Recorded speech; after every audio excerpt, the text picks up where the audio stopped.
Hello and welcome to Metro AV Tech Tips. I'm Brent and Adam's slightly out of the frame while he's resetting the white balance on the camera. For those of you who have not already noticed, we're not on our original YouTube address. We did have a network failure just prior to launch of show. So I think we're back up and going now. Yes. Yes, we are. I think my volume's down just a little bit, but I think we're back now. So hopefully you can see us. Yeah, we should be back on now. Everybody should be able to see us and hear us, and everything should be good. So I'm Brent. I'm Adam. And welcome aboard for another fun-filled What the Heck Just Happened Metro AV Tech Tips. Should be now. Should be better. Try it out. Okay.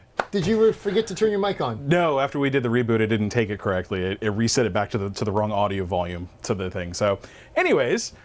Remember this, when you reboot early and reboot often, thank you. Check your stuff.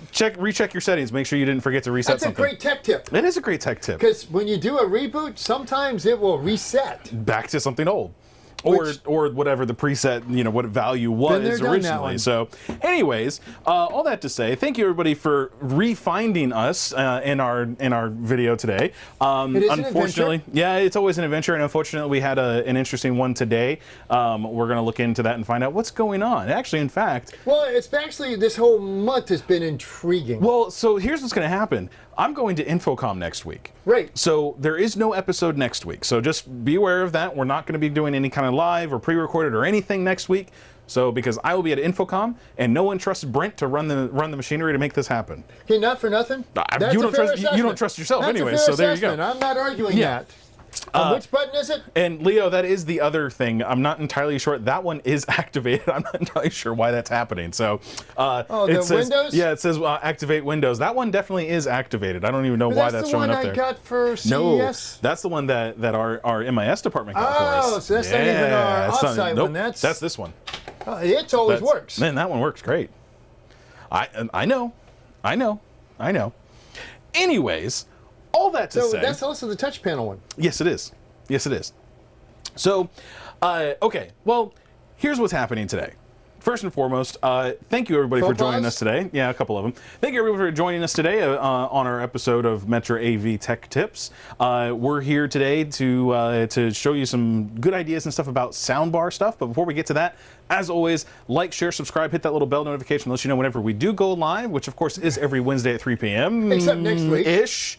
And next week and the last couple weeks. We are entertaining because at this point we have no idea what's going to happen. What needs to happen next is that I need to have somebody full-time or part-time anyways that just does these episodes for us on the technical side of things. I need a producer is what I need. I need somebody who's here to press the button and assist me with getting things set up and making sure everything's working. So, are you holding your breath? No. Okay. No. Just checking. No. Anyways. Just in case anybody's wondering, I am Brent. He is Adam. Yes. And just make sure we're caught up. Yeah, yeah. You've done the like, share, subscribe. Yep. There's a bug flying around your head. Okay. Are you sure about that? Yeah, I just saw it. Okay. So, since we're already on kind of an interesting, odd direction of things, I'd like to bring up a little tidbit of information that I did not know, and I thought I was going crazy. Is this what we talked about yesterday? Yes, it was. Yes, it is. Because I just saw as I'm watching the bug fly around your face. Yes. It does kind of tie into that a little bit. Now, here's an interesting thing. And the reason I'm going to talk about this is because a couple episodes ago, or actually multiple episodes ago, we talked about the quality of picture on the TV, right? And we talked about how the TV quality. There you are, the little bug. Anyways. So I'm not completely you're not going crazy. So the TV quality is subjective, right? In many cases. Statement. Well, yeah, exactly.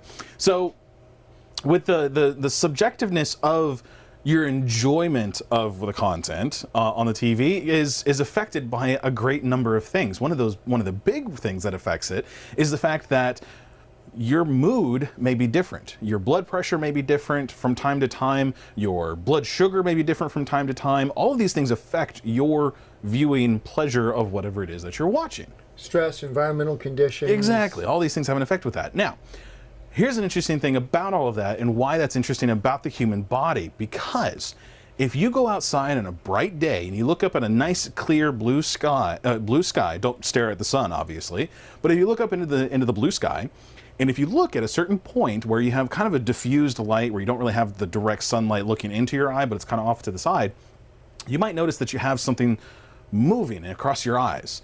Now, I'm not talking about the floaties. The floaties are the things that, when you shift your eyes from side to side, they move kind of after your eye and they kind of float and kind of come down, right? Those are the floaties. These things instead Is that stuff on the surface of the eye? No, it's inside the gel that's inside your eyeball. I'm thinking of Shrek when squeezing that. Anyways, moving on. But anyway, that's so generally my kind of line. no, I know. So, anyways, but when you look up into the sky, what you're going to see is actually kind of interesting. You might notice, and you might think you're going crazy, like I did. These things moving and swimming in your eyes, and they're swimming and moving in kind of odd directions. Random patterns. They're not moving with your eyes, where the floaties are kind of moving and settling. But instead, what's happening? What you're seeing may be something that looks like a bright spot or a bright flash that's moving around and whatnot, kind of followed by like a dark patch and whatnot. What's happening with that is your white blood cells moving through the capillaries that are inside of your eyes. He told me this yesterday, and I did make him research this and prove it to me. And I did, and it's real. You can look it up, and I don't remember what it was called because it was a long word. It was a long optic something or whatever. I'll put it in the description later. But the point is that what's happening there is your white blood cells, your red blood cells block out the blue light of the sky, whereas your white blood cells allow it to pass through. So what your eyes then pick up are a bright spot because it's more blue energy is coming through. So it looks like a white spot or a flash of light or whatever. That's what's actually happening. So when you look at television, in some cases you might see those things moving around, and they might look like... It's not the TV. And it's not the TV. You're actually getting a nice and clear signal. Now, it's very difficult because a television doesn't have the same amount of brightness as the outside sky. HDR is changing that. HDR is definitely changing that, especially when you have like outdoor TVs or, behind mirror TVs and stuff. We talked about that last week. But in those applications, just be aware that when you are looking at a TV and looking at the quality of a TV signal or whatever else it is, you have to take in mind your own physiology that can change that. Make sure that, if you're trying to be as subjective as possible, right? Or sorry, not subjective. What's the word for it? The other one. Objective? Objective. Thank you. Objective. When you're trying to be objective as possible as far as the quality of something, you really have to put into that objective portion of it, you have to remove yourself from it, right? So you have to create some kind of system that will actually do that. What you're saying is for me to be more objective, I need for you to be less objectionable. Objectionable? It's objective. I think you need a more, actually, in fact, I think it's more of a thing where you need to broaden the field of whatever's looking at it. You take more samples of multiple people. That way you get more of an overall run of what you should see. So I want more people to look at what I'm doing? More people to look at what you're doing. Yep. That just sounds like a disaster waiting to happen. I know. I'm fully aware of that. So on that happy note... That has absolutely nothing to do with what we're talking about today. But it's still cool. But it is still cool. So anyway, okay. What is today's topic, Brent? Well, it's my understanding, because I asked you this earlier. Yes. Soundbar mounting and how to get the best sound out of a soundbar. That's right. Got it. Did you get him? Got it. You sure did. Yep. At my age, with my eyes, it's just kind of a... Yep.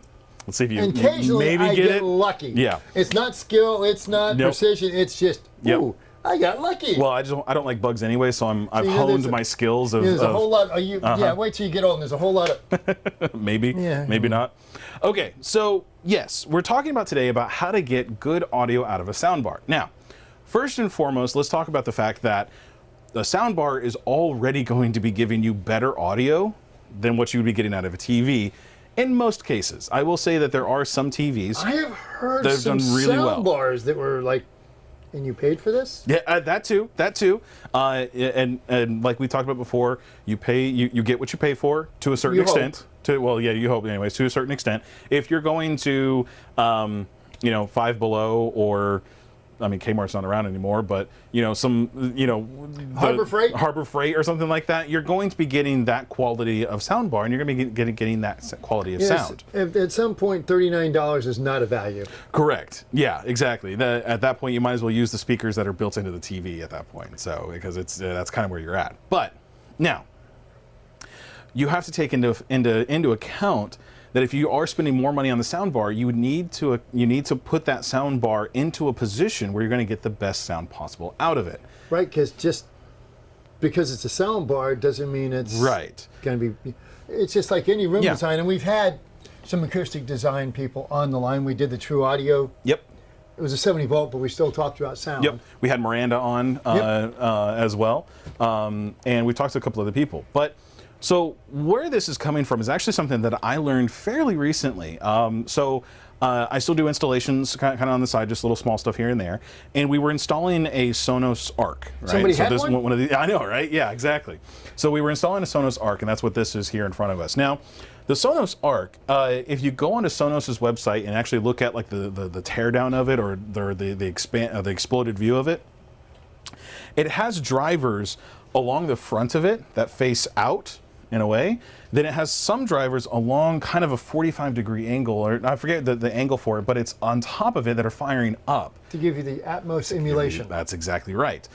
So what that does is that tells the system, or that when you mount this, it actually, when you set this up, it asks you the question of how do you have it mounted?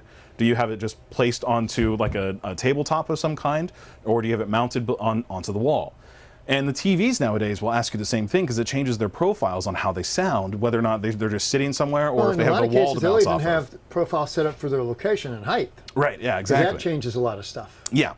So because of what we've learned from this, we've actually learned that there's a lot of soundbars that are doing the same thing, and we really need to look into making sure that you have the soundbar mounted in a way to where you get the best audio from it, right?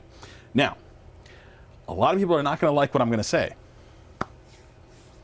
The best way to get audio from a soundbar is to get some kind of piece of furniture that's placed underneath where the TV is mounted and placing the soundbar on that piece of furniture. And why is that, Adam? It gets it away from the TV. That's really all it comes down to. No. Well, and it also kind of creates a little bit of surface area for it to bounce off of, right? Let's talk basics of sound. Yes. Let's talk basics of sound. First off, this in particular is a very heavy sound bar. Yeah. Yeah. So when a sound bar is floating, and certainly there are times and places to use sound bar mounts for a TV. First off, cosmetically, floating the sound bar looks better. And if you're going to put it on a full motion, the ability for the speaker to follow the TV is critical. Yes. Because if you're in a full motion TV and the speaker is not moving with the TV, out, down, around, whatever, you're not pointing the sound where it should be. And sound becomes, particularly the smaller the driver, when you look at these sound bars, the sound becomes fairly directional. Yes. Yeah. Well, because usually you're talking small no bigger drivers. than like a 2-inch, to maybe a 3-inch driver. In some cases, you might have a little bit more room for it. Yes, they claim to go down to 120 and in some case 80 cycles, but really? Yeah, you're not really getting anything. You're not getting down there low enough to matter. So you want to get the advantage of putting the speaker on a table is simply there's less energy loss to vibration. Yeah. The advantage of hanging the TV floating is you get a taller sound. Yeah. As soon as you put this on a table, any table, you get first order reflections. Yep. So suddenly you have a loss of height. Yes. Yeah, because you're literally cutting off that level of it from going down. So when you mount a TV or a speaker immediately underneath the TV, even, for example, in this application where the countertop is a good 8 to 10 inches below the speaker, you increase the perceived height of the sound. You give up a little bit of the bottom end. Well, and a lot of that comes from like the subwoofer. I'm talking about like the height of it comes from like the ribbon tweeter systems that have been out there. In no. the past Just also, anytime right? you have a solid surface immediately beneath it, and let's face it, if you're putting this on a credenza, just like here, my first order reflections off this surface are absolutely going to impact what I hear. Whereas if the speaker, would you hold it up, sir? I sure will. Give me one quick second. If the speaker's floating underneath the TV, like here, our first order reflections are much further out. Yeah. So we get a little bit more of a height thing. We get more height to the sound, so it's more natural. Yep. The advantage of putting it right on the credenza is there's less energy loss to cabinet vibration because the credenza, our tabletop, helps eliminate that. That's right. So it's a trade-off. You wind up with potentially a more nasally sound on the credenza with a little bit more bottom end. Yep. But when it's floating on a mount, whether it's wall mounted or put on a mount, hanging from a TV bracket, you get a wider, taller sound. Sure. And if you're using a subwoofer, the credenza quickly becomes less of an issue. Yes. And if you're going to put it on a credenza, you want to pull it right up to the very front anyway. Yeah. You don't want to set it back, which is, well, I don't want to see it, so they push it back, and then they put pictures and doodads and other things in front of it. So you want to bend this to the sound anyhow. You're covering up your voice anyways, right? Which is one of the reasons I much prefer to hang a speaker on a mount, is because it keeps it from being covered up by family mementos. Yes. So with all of this said, a lot of it's going to come down to the actual position of it. We've actually got some great comments already I want to talk about. Michael, you will see me at Infocom. You can swing by the booth, or I'll track you down. I don't know, are you doing any kind of lessons or teaching or anything there? Let us know in the chat. Yes, we are choosing the Sonos soundbar right now because that's what we have right here in front of us. But it also is one of the ones that has that angled speaker system as well. It's also one of the heaviest ones. Right. And from a research and development standpoint, you have to deal with the extremes. Yes. A light speaker is irrelevant from a mounting standpoint. Yeah. There's a lot of weight to this. Yeah. Well, and one of the things that we're talking about also is the fact that when you do use a mount system like ours, this is our SBM SW, and we're going to talk about more of this at the end of the episode. But with the SBM SW, it has the ability to move the sound bar up and down just a little bit. In multiple ways. It actually has some elbows on it, or wrists, I don't know what you would call those, but elbows essentially, that then you can angle it down a little bit and that kind of moves it down, or it actually has multiple mounting slots that then feed into the back of the TV that then allow you to do that as well. But with the soundbar, what's really important about that with these specific ones, the Sonos specifically, and also the other ones that are like that have Atmos, but usually it's the Atmos ones that have, but there's others as well. Fairly large in diameter because you're not going to get Atmos out of just front-facing speakers. Right. So what this does is that the plan is for this is to ensure that when you do mount it with a system like that mounts it directly to the TV, like you were talking about with like the articulated arms and whatnot, because of those speakers that are angled there, you want to make sure that, like you said, with putting stuff in front of it, you don't want the TV itself to block the audio as well. So the speaker will stick out further than the front of the TV. Well, you want the speaker to stick out further from the front of the TV, but if you can't do that, then what you want to do is you want to have it, so let's say this is the bottom of the TV, drop it down below the bottom of the TV a little bit so that the angle of it is able to get out and away from the TV. That's really important to get the best audio possible. Now, again, in most cases, it's going to sound 100 times better than the speakers that are built into the TV. Generally what you have here is 3/4 inch drivers facing down. Right, or you might have the long drivers that, like, you know, a 4-inch by a 1. 3/4 by exactly. 4. But those, and again, there's some really good sounding ones. I know LG, when they had, LG had one of their OLED TVs that had a really nice sound bar that was attached to the TV. The really deco looking piece with the lines on it. And then the original Sony OLED, the funky base one that had the glass was operating as the drivers. Yeah, Sony did that, and then also I think it might have been LG even that was working on doing that, where they now have like not transparent, but where they're using the membrane of the TV itself, as a speaker. Those can act as a center channel. Right. Now the problem with that, of course, is that the tone difference between that and the other timbre. It's spelled timbre. Pronounced timbre. Timbre. The timbre of the TV is going to be different than the timbre of the speakers that you're pairing with it, which you don't want. But in most cases, in the living room location, it probably doesn't matter. Now, there are some excellent speakers that will operate as LCRs. Yeah. That are not active speakers that work with the same mounting structure to give you a much better sound tied into an AVR.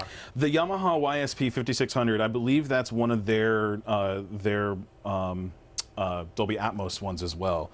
What was that, 5600? Yeah, YSP 5600. That one does sound amazing. I actually listened to that one before. Have you heard any of the Yamaha soundbars? No. Now, what I find, this will actually bring up a little bit of a topic as well.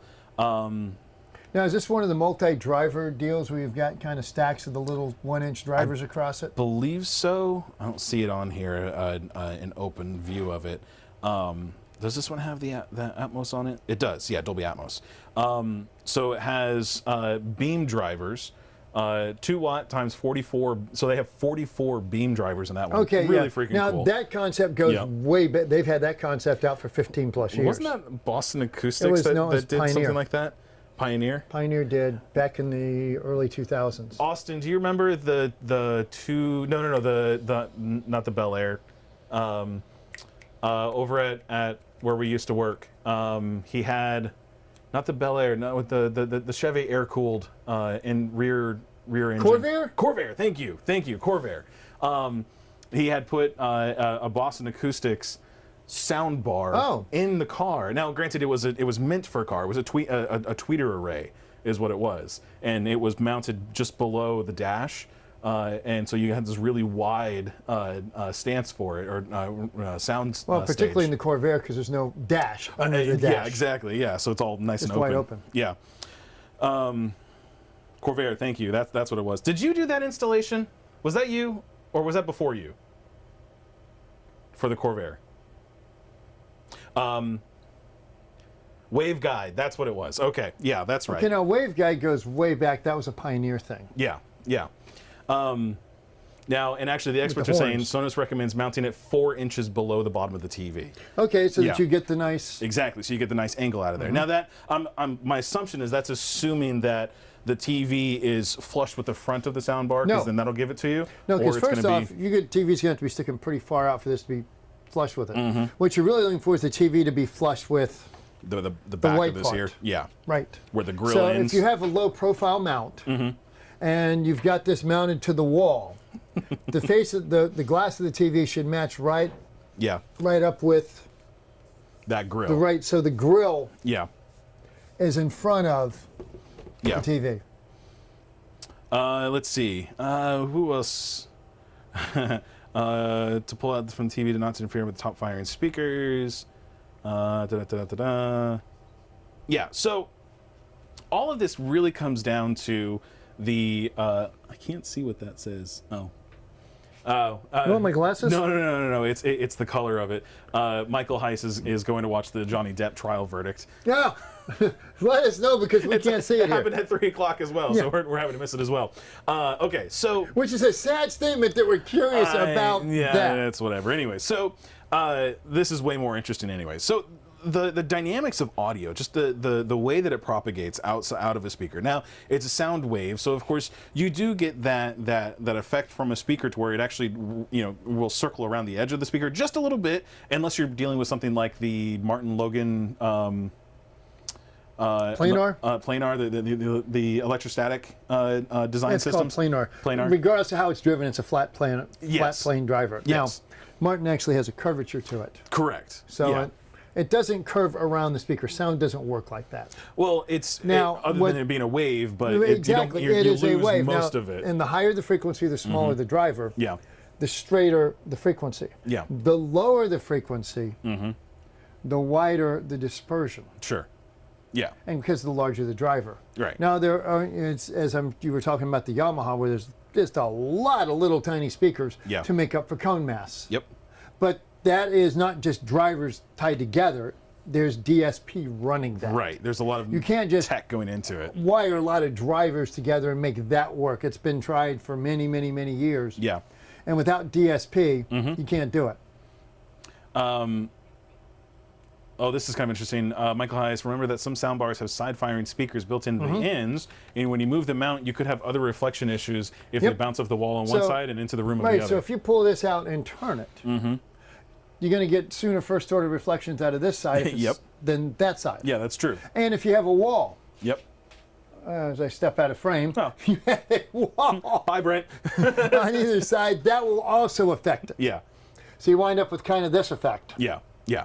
So, I think one of the biggest takeaways from this is that if what we're talking about here isn't so much, I want better sound than what I had We with, want with acceptable no sound. sound bar. No. See, acceptable sound for me is the TV speakers. No. Better sound is where you do add a sound bar, and then the way to get the most out of that. We're beyond the point of saying, okay, we just want a little bit better than what's there. We want to actually take full See, advantage I of disagree with what you. that is. The TV itself is not acceptable audio. That is just sound. That's not acceptable. Okay. I'll give you that. You know, and again, there's a lot of lousy sound bars out there. Yes, there is. And there's some expensive, lousy sound bars out there. Mm-hmm. And there are some great systems, the Artisan, the Leons, that are more systems than sound bars. Yep. But even a bedroom, a sound bar makes a huge difference. Mm-hmm. Now, it's kind of the antithesis of what we as an industry promote. Right. Because we want to sell multiple drivers in the front and ceiling and sides, but not every job or room calls for that. Well, and I would actually say that that's something that you can still do with a soundbar.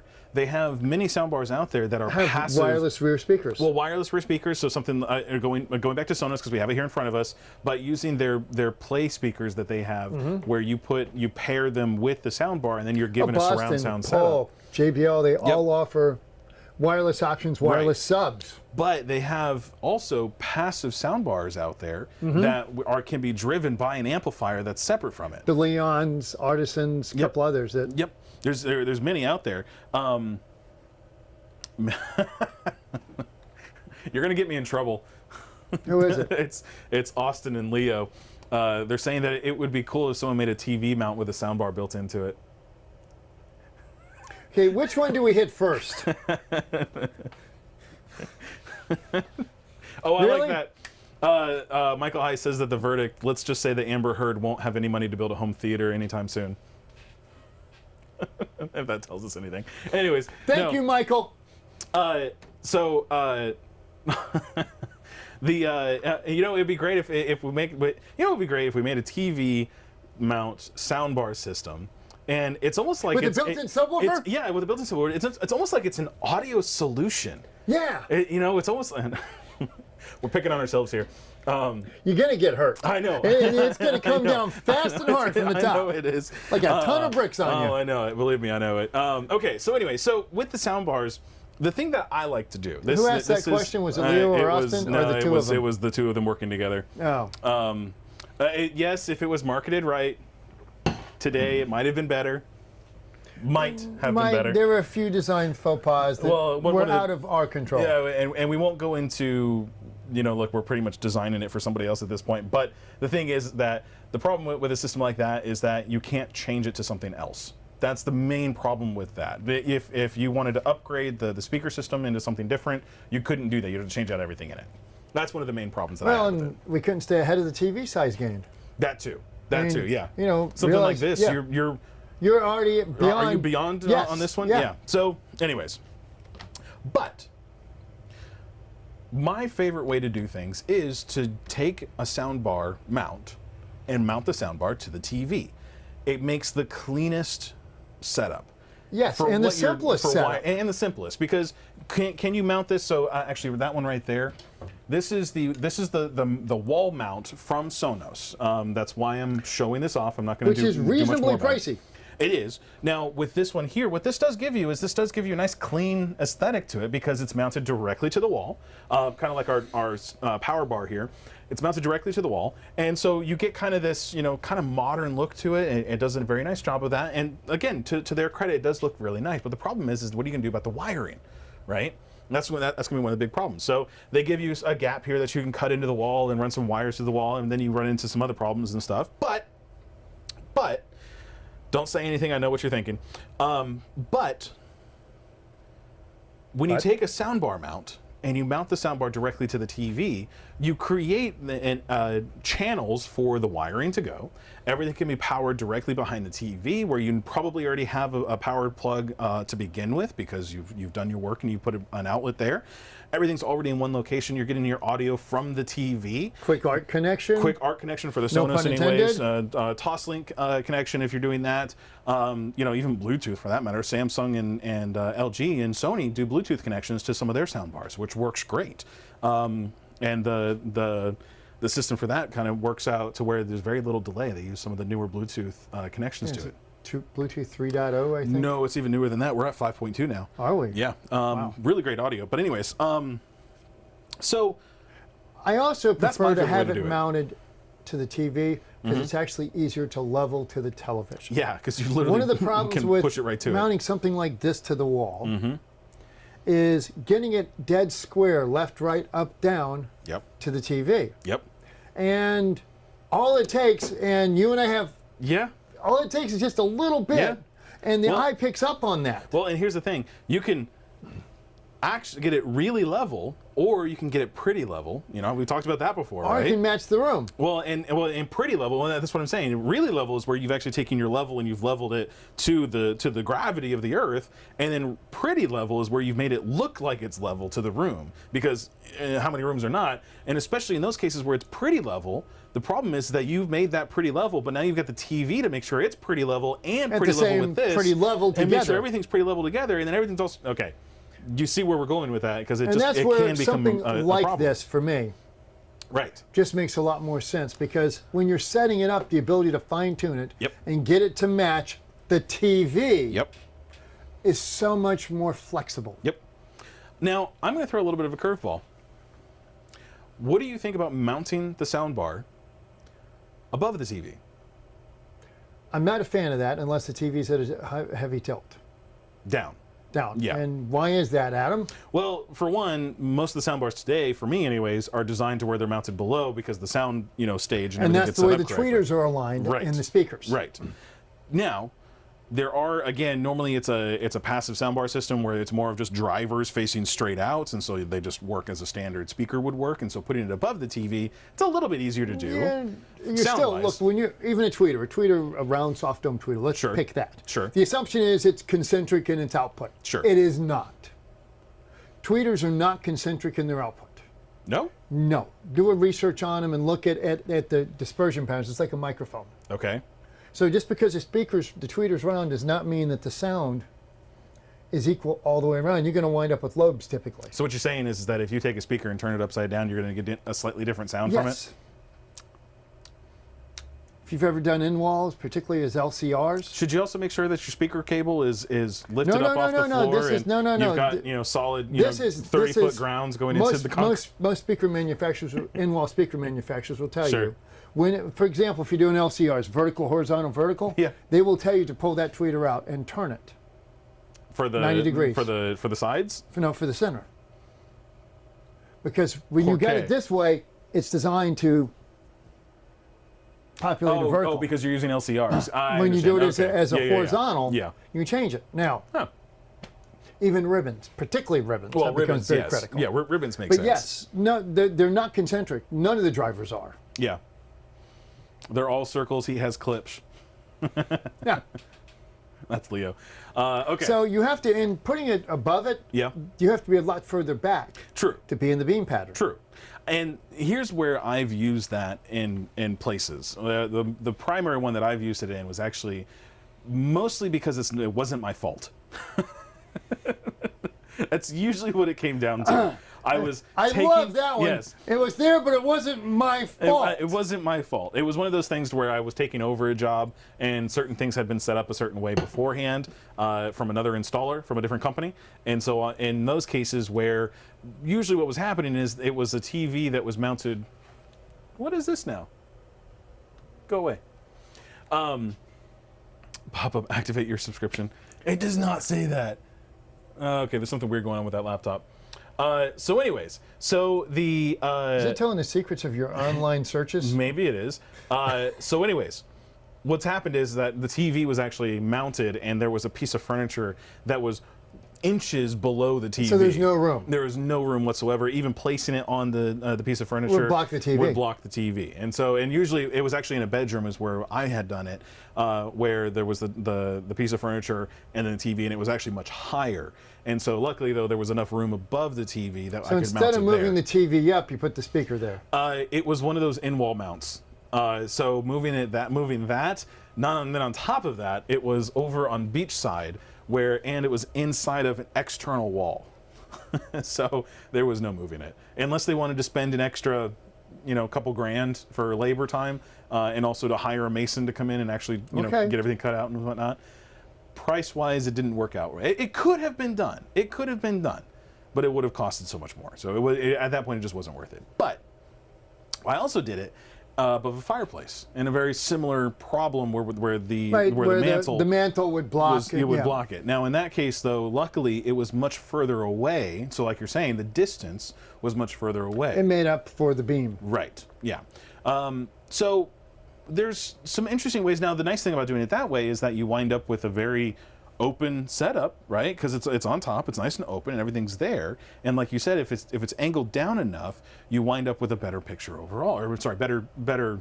Assuming you have a long enough distance for it to anyways. propagate. Right. So I think my takeaway from this, and the thing that I would like for everyone else to take away is that, is there a best way to do it? Sure. Yeah.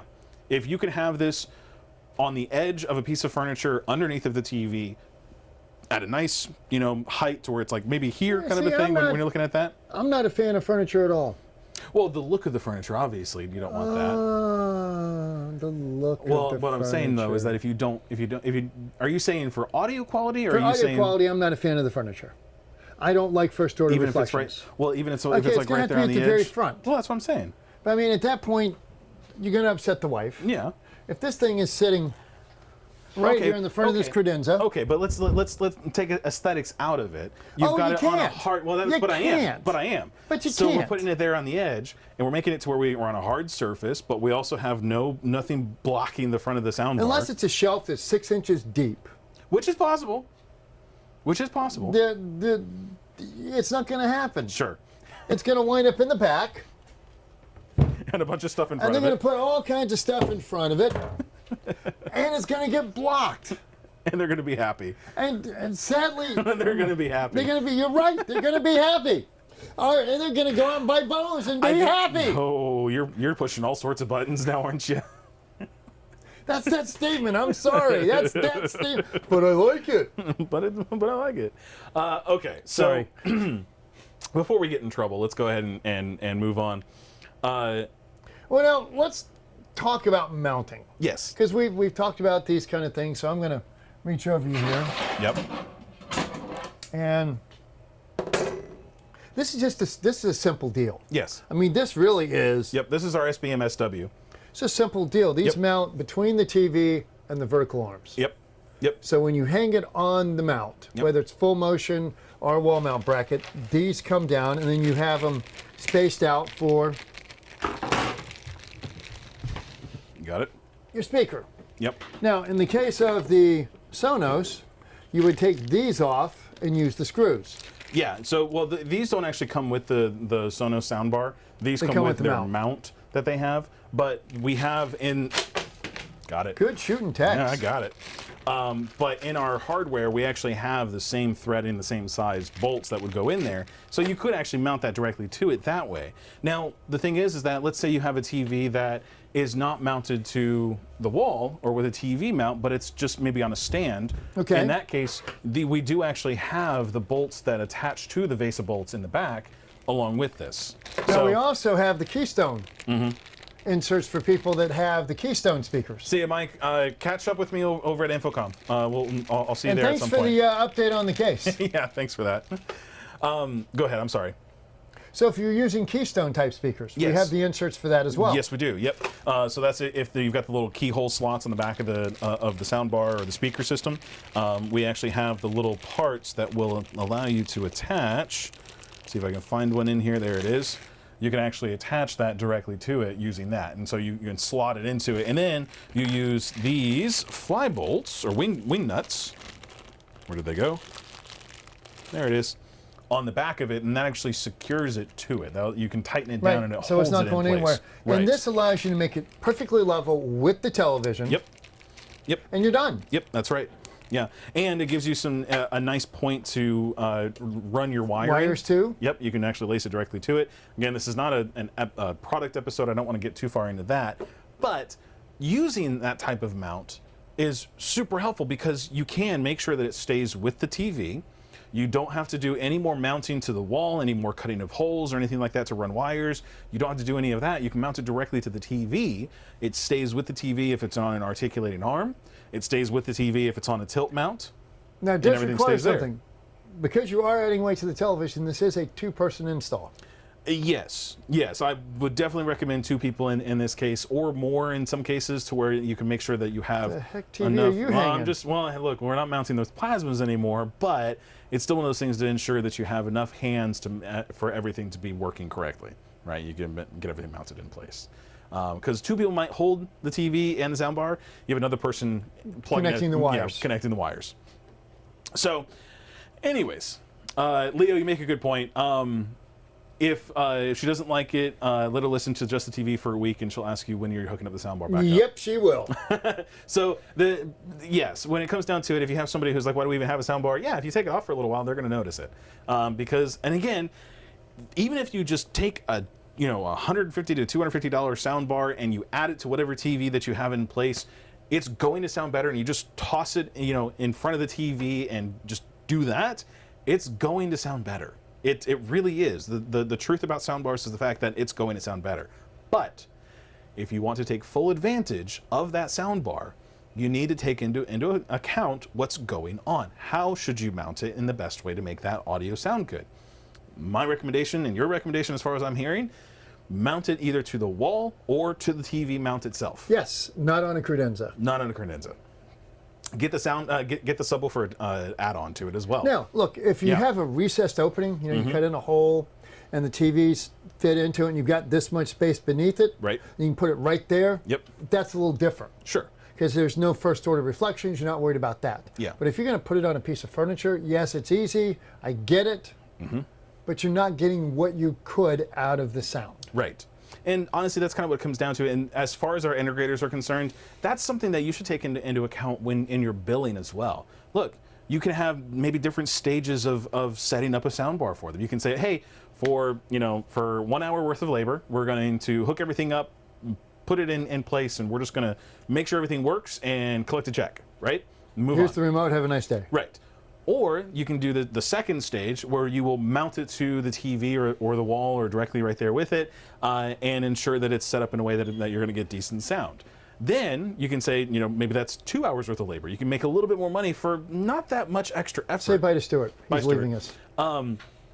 So with that, then you can have a third stage where most of these soundbar systems do have tunable EQs. spend a little bit of time. Spend a little bit of time. Do 3 hours worth of labor for a single soundbar and don't put that much extra effort into it, but you're making extra money on it.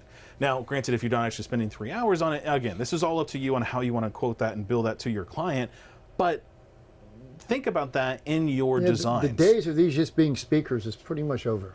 Yeah, There's a lot going on with the DSP. There really is, and especially if you do something with and you could even go beyond that and say, okay, we're no longer going to use a powered soundbar, we're going to use a passive soundbar system instead. Well, when you get into that, of course, now you're adding on an AVR of some kind or an amplifier, pardon me, and you are then adding on Custom designing speakers, Triad, Leon. Yep, doing something like that to where you have the custom size on the entire length of the TV, something like that. You can really kind of expand on the soundbar installation process, and you can really, honestly, just like anything else, sky's the limit when it comes to something like that. Now, of course, you can upgrade people from there into a true surround sound system with, actual separate speakers. You can get nice, stage separation, all that kind of good stuff. So, but anyways, that's where I am with it. That's awesome. Yeah. So just to verify, next week you're not here. I am not here. The week after you are here. I am here. Are you here? I am here till I leave on the 24th for. So next Wednesday is the 8th. We will not have an episode on the 8th. After that is the 15th. We will have an episode. And on the 22nd. And on the 22nd, because you're leaving on the 28th. So we have 2 episodes after that. Now, you'll be gone, but I might go ahead and do another episode maybe without you or remotely, because you'll be in place. Yeah, or Austin. Oh, yeah, that might be in time for something like that.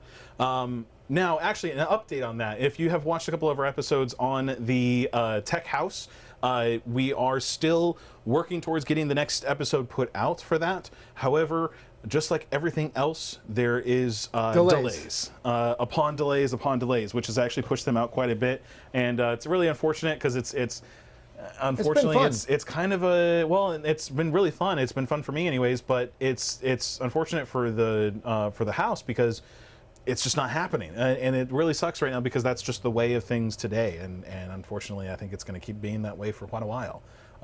So if that's anything for anybody out there doing installations and stuff for new homes, everybody knows about the part supply, particularly automation guys. Yeah, work with your contractor that's doing the building of the house itself. Make sure that they are scheduled out and they've got all the parts and stuff that they need for what they have to do. That way you can keep in line with everything else. And the scary thing about all of this is that I see in the future all this stuff being pushed back until all of a sudden we get a surplus of whatever has been pushed back. And it's all going to be done last week. Everything's going to be done all at once, and you're going to be running around ragged like crazy. Granted, making a lot of money, but it's going to be everything all at once, and you're going to need extra help, and things are going to be in trouble. So prepare yourselves.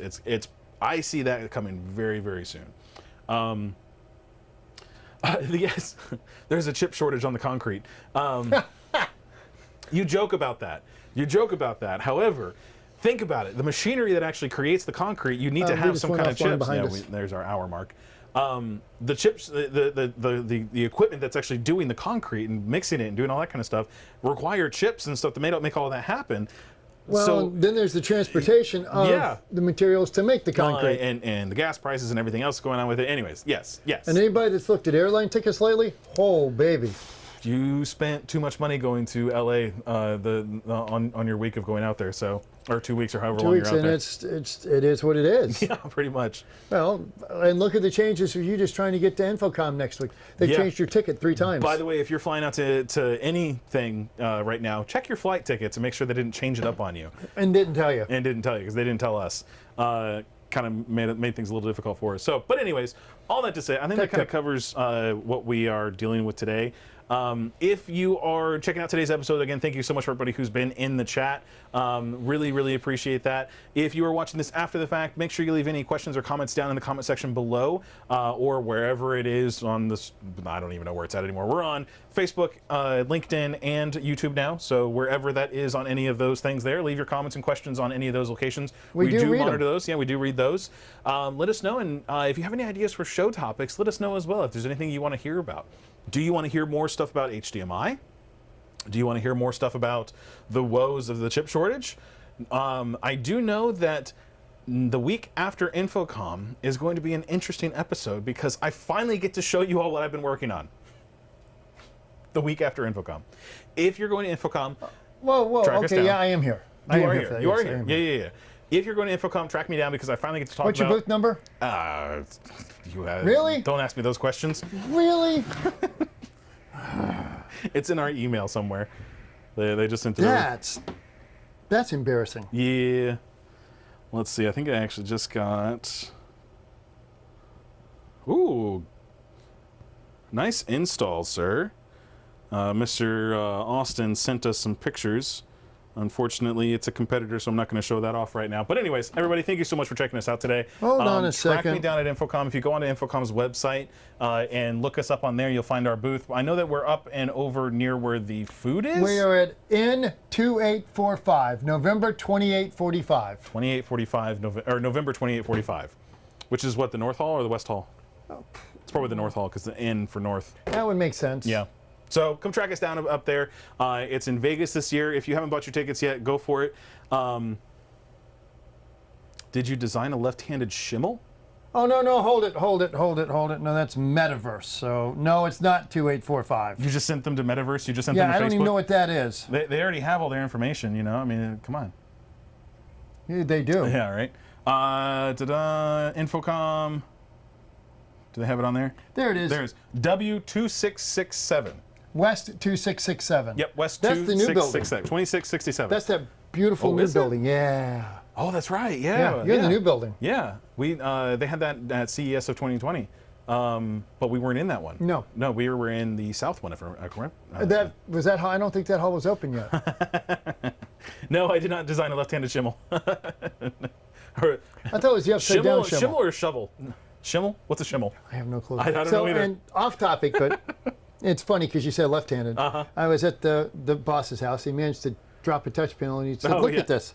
And I'm looking at the screen. It's upside down, Now, and inverted. Hold on, because you need to do a little bit of context with this, because the touch panel that he's talking about is the an ST1700. Yeah, from 2005. From Crestron. So we're talking about in a massive, like the profile view of this is, or top-down view is like that big, and then the unit itself winds up being that big. But how big is the screen? It's like that big. Yeah. It's like teeny tiny. Well, no, it's a 6.5 inch. Okay, sure. But the thing is, this is from 2005. yeah, ancient. And when it comes to And he automation, only uses one of those in the house now because it's got a lot of buttons on it. But yeah. he said it's backwards. Yeah. Backward. I pick it up and it's upside down and inverted. Yes. So it's like reading Russian. Yeah. Yeah. I actually opened it up thinking it was a loose ribbon cable, but it had cracked the board and burned some stuff out. Burnt up. And you have replacement parts. I have parts, yes, but it's like I have to build a programming cable because I haven't used one since 2008. Yeah, exactly. All right, everybody. I think that kind of does it for us today. Thank you for being patient with us through our tech troubles and stuff for the very beginning of this. If you have any thoughts or comments about what you want us to talk about in coming up episodes, please let us know in the comments down below, or if you're in the chat right now, leave it over in the chat. Or just give us a call. Of course, you can always reach us on our direct lines here. 386-202-6132 is my line. 6137 is my line. And email, of course, you can adam.rogers@metroav.com or brent.mccall@metroav.com. You can also reach our tech support line at 386-492-8584. It's right here in the bottom of the screen for you. It usually sits there. So if you have any questions or if you need help with anything, give us a call. We're happy to help out with anything that you have going on. If you're designing a system, it's always best to get help before you need help. Design Get ahead of the game. Get ahead of the game. Don't let it be a problem before it becomes a problem. All right, Leo. Wait. Have you always... Did you have a baby? I mean, did his wife have a baby? Well, sure. But did you have a baby? When did that happen? Anyways, it's great to see everybody. We'll see y'all later. If you're going to Infocom, check us out. If you then come There's out. a CDA Tech Summit coming up somewhere soon. We'll be at those. They're all over the place right now. Yeah, we'll be at those. It won't be us, but there'll be somebody there. Go make sure you come back, not next Wednesday, come back on the 15th, where we'll be talking about the new project, the new project that I've been working on for, gosh, it's almost 3 years now. I'm happy to get it out there and show you all what's going on with it. Infocom is our official release for it. It is in CE Pro. If you go in there, they have this month's issue. Yeah, this month's issue. So if you get CE Pro, it's in there. Or online. It's on page 20 and 22, by the way. Just in case you're wondering. Just in case you're wondering. Get a little sneak peek of it. So, but anyways, I think that kind of covers it for us today. Brent? In that case, reboot early. Reboot often. Don't cut your wires too short. Turn off CEC. Call tech support. And make sure your cables are at least 20 meters long. 20 meters long on your HD base T. Have a great weekend. I didn't hit the button on that one, so now we get to watch our names go up and down. I'm sorry, my name go up throughout the entire thing. Wait. There you are, Legacy the old fellow. guy. Yep, there you go. Bye, everybody.